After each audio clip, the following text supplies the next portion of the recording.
a call for tough love.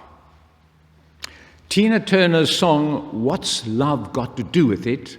raises an interesting point. The final verse says it all. What's love got to do with it? What's love got but a second-hand emotion? What's love got to do with it? Who needs a heart when a heart can be broken? What's love? What's love? Yes, what is love? What do we mean by this indiscriminately used word love? Clearly, the Bible has a lot to say about love. Christianity majors on love. But what do we understand by it? The Newer Testament scholar Sean Winter says that Paul has written in 1 Corinthians 13 as an encomium. Yes, I'd look the word up. Encomium is a panegyric, a eulogy, or a tribute in praise of someone or something. Paul has written a brilliant tribute in praise of the virtue love. That lovely passage in 1 Corinthians 13. We love it. There's the word again. We love it so much, it's chosen by star-struck brides and grooms for their wedding. We take Paul's tribute to love to express our love for each other. But read it in Greek, and you will see that Paul uses the word agape, which we simply translate love. There are 4 words in Greek for love. There are words for married love, sexual love, love of friends, the phileo word, from which we get words like philanthropist, philately, philosophy, philharmonic, and so on. Agape, on the other hand, is mainly used by the New Testament writers. It's not an emotion or a feeling about someone or something.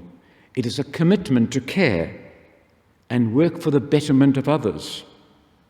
A good example of this is the story of the Good Samaritan, whom Jesus uses as an example of loving your neighbor.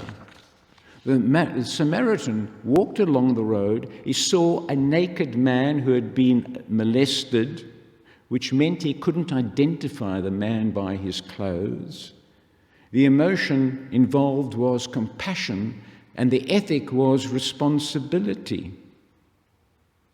Love in this instance is primarily an action of care and responsibility towards the other, in this case the victim. Feelings of liking and love have nothing to do with neighbourly love. What was important was that his action helped someone in need. That is agape. When that molested man became his neighbour. Agape is a type of love that expresses the commandments of God to love God and to love our neighbour as ourselves. Agape is the action, not an emotion or a feeling tied to friendship or fellowship. It is an action for the commitment to the good of all about us. It's sorry to say it's not written for couples getting married, though it has an appropriateness there. When we read Paul's letters to the church in Corinth, it becomes clear that this was a thriving, energetic congregation with many gifted people. But their giftedness and energy was not shaped by love. They were creating false hierarchies of importance. The ecstatic gift of tongues was prized. The speakers were perceived to be spiritually superior. Paul combats the discord by using the human body as a metaphor in chapter 12, reasoning that the smallest part of the human body is as important as the largest part. or the more obvious part. My friends, have you ever stubbed your little toe? Your whole body knows about it. That little insignificant appendage on the outer side of your foot is important. Sometimes you can't even go for your walks when you really stubbed and sprained that toe.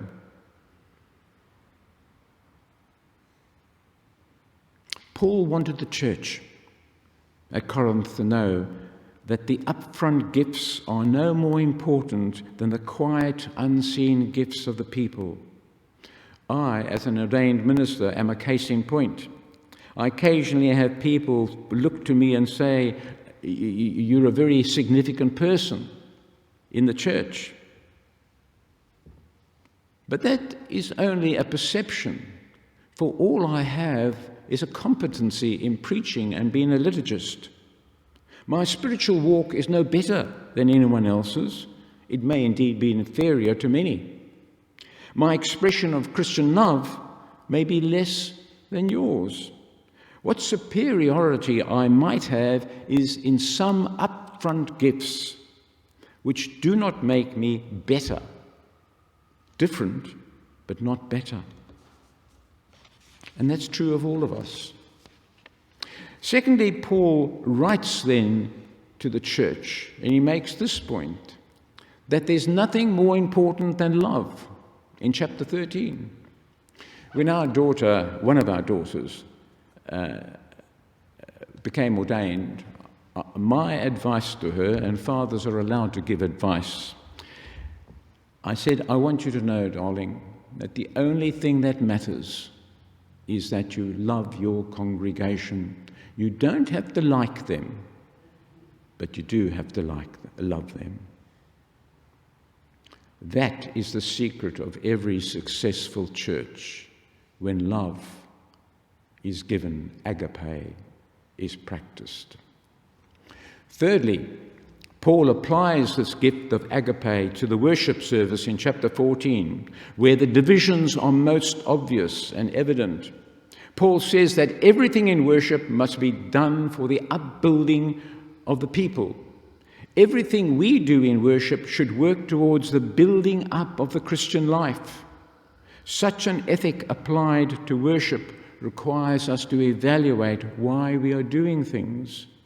The ministries of word and music are essential for the health and worship of the congregation. What we do in these ministries should always be prefaced with the question, how will this help the people of God grow closer to God and express their praise? Is a question I always ask of myself. Christian love not only builds us up in the faith in God and God's mission, but also tells the truth. Love has a cutting edge that cuts through the dross and the shallowness of life and sets us free. Jesus was a truth teller because he loved. He told truth even when it affronted others because he didn't want them to be misguided. Luke's account of Jesus preaching in his home church, home synagogue in Nazareth is a case in point. The people were so impressed with him, they gathered around him afterwards. And then Jesus responded to them. He said and reminded them, because he had indicated to them that the day of the Lord was near, it was now, which for them they would have read as, God is going to bless us.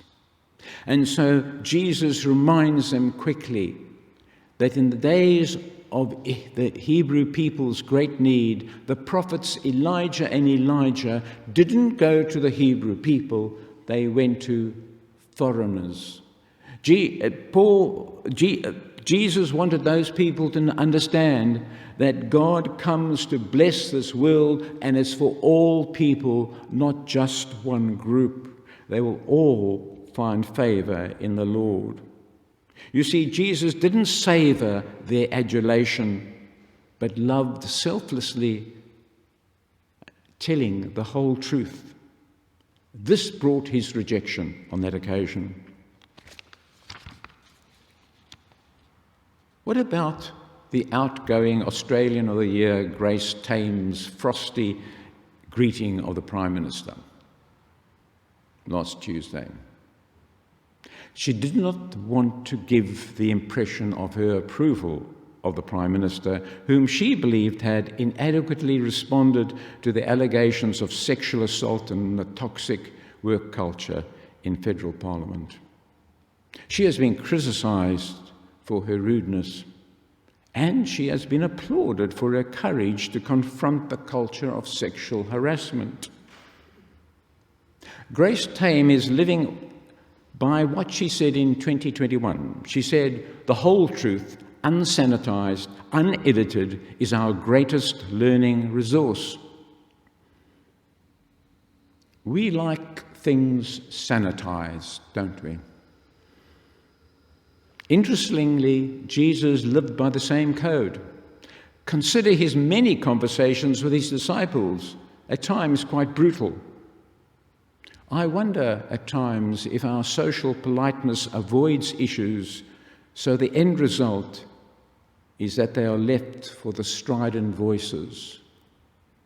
And I believe that if we were to continue a more robust, considered discussion amongst ourselves about these issues, honestly and openly, there may be less space for the strident voices because we've already done the work. Truth-telling can be the most loving action that we can take. Christians should be gracious, but that is not excuse for masking the untruth and allowing it to continue. Neither is graciousness about social niceness. We need to remember that often our greatest growing points have been those moments when we've had to face the unpleasant truth about our situation, ourselves, or others. Friends, when we apply the love spoken of in 1 Corinthians 13, agape, we realize that it calls us to love selflessly and unconditionally. It calls us to act bravely and speak courageously. And we are called to build each other up, to reach out to the marginalized and welcome the stranger. We are called to do this with love, and at times a tough love that speaks the truth.